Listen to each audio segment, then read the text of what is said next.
Tanto los individuos como las sociedades se cuentan historias para simplificar y dar sentido al caos desordenado de la realidad. Adam Curtis. El hecho de que después de tanto tiempo sigamos hablando de George Orwell y su 1984 refleja lo exageradamente poco que ha avanzado el estado de conciencia y debate político de la sociedad, que siempre vuelve a los ejemplos simples de control total. Siempre buscamos tener a un gran enemigo, un problema que solo con mencionarlo podemos explicar todo el mal del mundo. Esto nos hace incapaces de discutir de un punto cruel, pero cierto. Orwell pensó en que la tecnología y los métodos eran lo que haría posible ese hipotético régimen de control, mas no un gran dictador malvado, mas no un gran populista o algo por el estilo, no. Así que lo propio es echarle un vistazo a los modos y a las tecnologías de nuestros tiempos. Nuestras tecnologías se asemejan más a los smartphones que a las videopantallas de Orwell. Nuestro celular nos inspira placer, actualidad y conexión, en vez de una sensación de estar siendo vigilados, de control, como sí lo hacían las pantallas de Orwell, cuando en sí los teléfonos celulares son por mucho mejores vigilando y gestionando nuestros actos de lo que pudieron ser las videopantallas de 1984. Lo diré sin rodeos, estamos en una distopía tan gigantescamente grande que ningún autor de ciencia ficción podría haberla escrito. Al igual que como pasa con los personajes de las distopías, nosotros no sabemos ni podemos decir que estamos en una distopía. Para nosotros todo esto no es más que la aburrida normalidad. Solo aquello que es demasiado normal llega a llamarnos la atención. Sí, como si se tratara de un error en el sistema, como si aquellas cosas fueran más reales que lo real. Pantalones con suciedad falsa vendidos en cientos de dólares como producto de lujo. Comerciales que celebran el insomnio como algo bueno para trabajar, turismo y videos de entretenimiento en Chernobyl, donde se usa la desgracia, donde se usa ese momento tan ominoso como un simple reclamo publicitario. Popotes eco-friendly de cientos de dólares.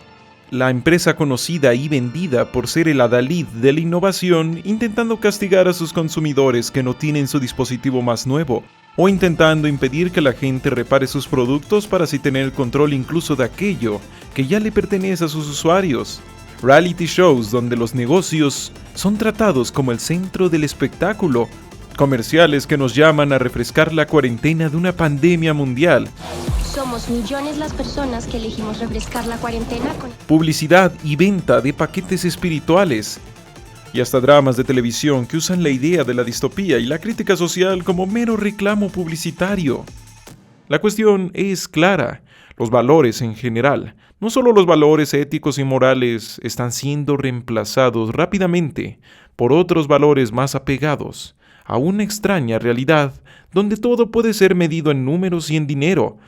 Todo, desde la riqueza, la virtud moral y hasta la autoestima. En redes sociales a todo esto le llaman el late capitalism o el capitalismo tardío, un término que parece que refiere a las visiones marxistas o a las teorías críticas de la academia, pero que en realidad es un concepto de internet, más propio del mundo de los memes, de lo edgy, de lo dank y hasta del shit post, lo cual lo convierte en el término perfecto para etiquetar el vacío y el ridículo de lo que es demasiado real en esta distopía. Hay que decirlo, si bien este concepto nace en la literatura, nace en los académicos, en las universidades, su significado ya no está ahí, su significado está en las redes sociales, lugar donde esto más que nada ya refleja nihilismo, ya refleja vacío y una pérdida total de la esperanza en el mundo en el cual vivimos.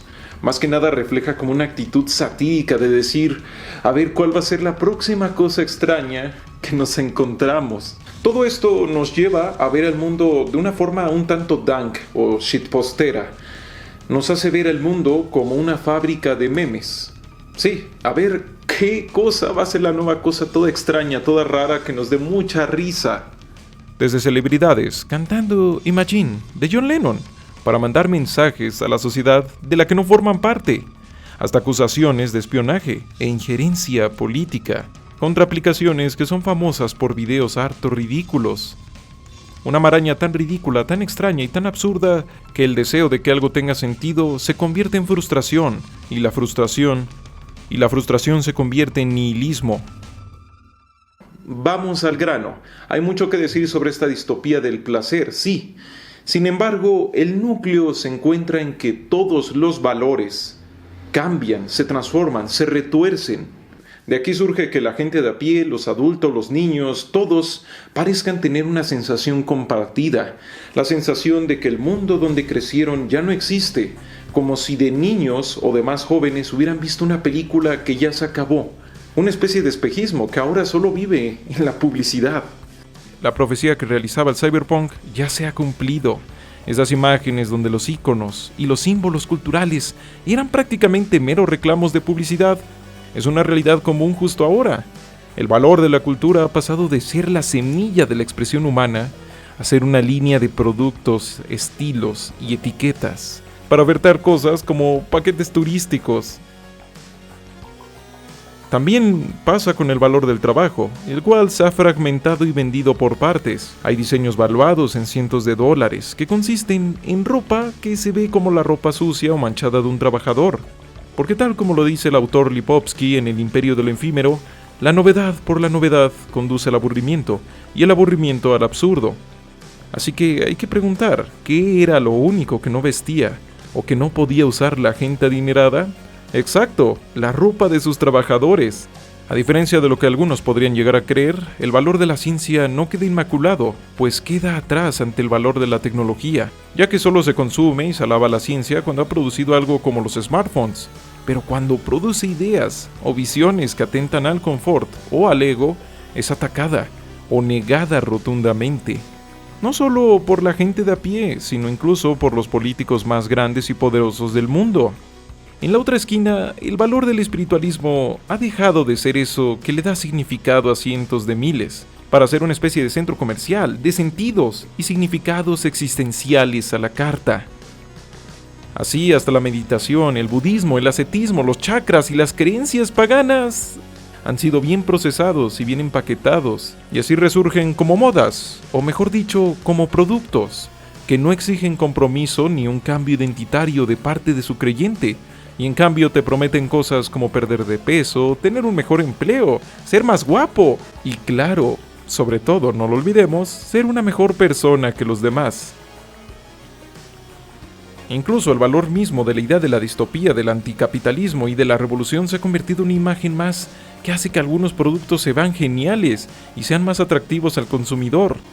Lo que antes era algo tan simple como vender la imagen del Che Guevara, ha evolucionado y se ha perfeccionado en productos como Black Mirror, un drama televisivo que usa una imagen reaccionaria y crítica, como simple publicidad para historias que están tan alejadas de la realidad que llegan a caer hasta en la fantasía. Sí, se vende el descontento y la idea de la revolución de la misma manera en la que se nos venden algunas frutas ya ni siquiera con cáscara, ya completamente cubiertas de plástico para que todo sea lo más fácil y accesible posible. Así no nos sorprende que haya productos y películas que usen como publicidad eso de que sí siguen los estándares correctos de la sociedad. Ya saben, todas estas cosas de la multiculturalidad, de la inclusión, de ser muy correctos y tal, como si fueran productos artísticos, en vez de ser simplemente superproducciones con tanta alma como una hoja de contabilidad.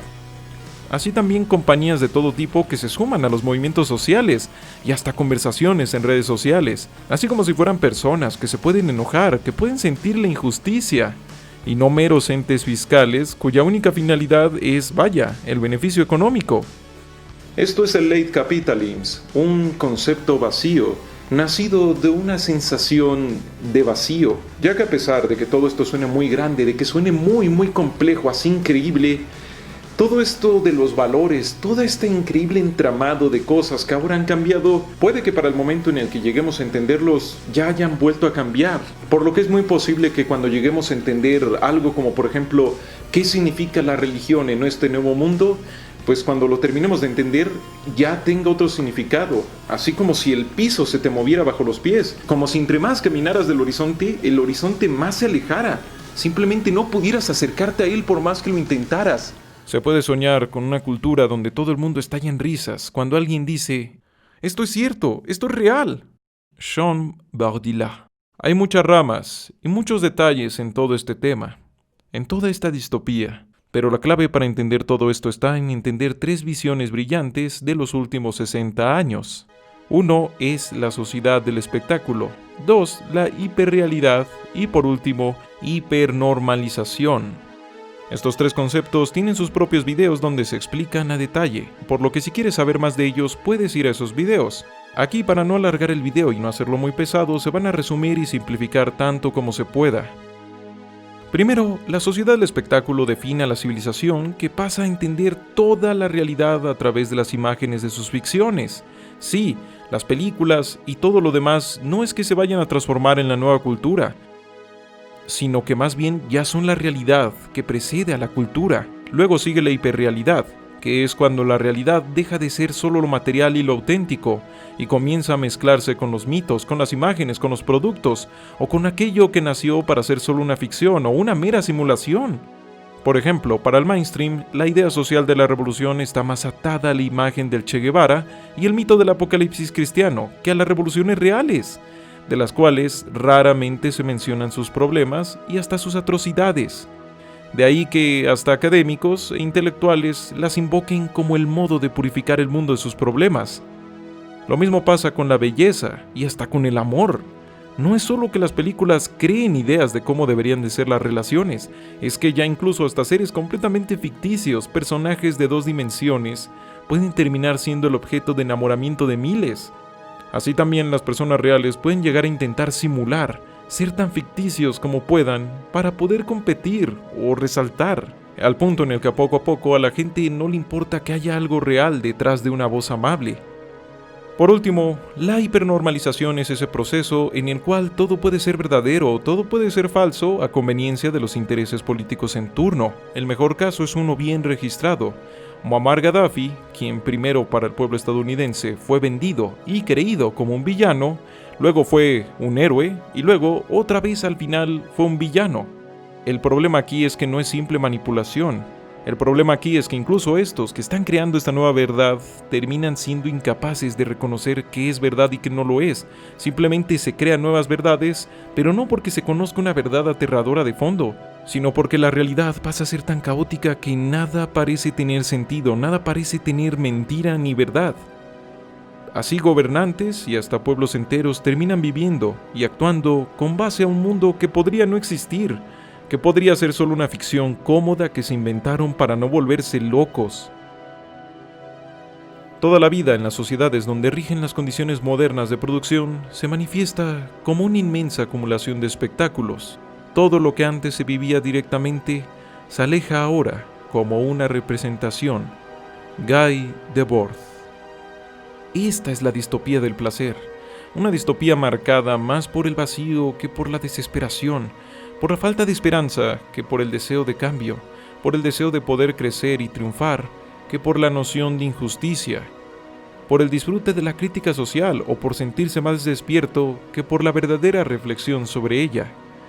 Una distopía tan grande e increíble que nadie podría haberla imaginado, ni mucho menos escrito, tan grande y difícil de entender que preferimos decirle normalidad.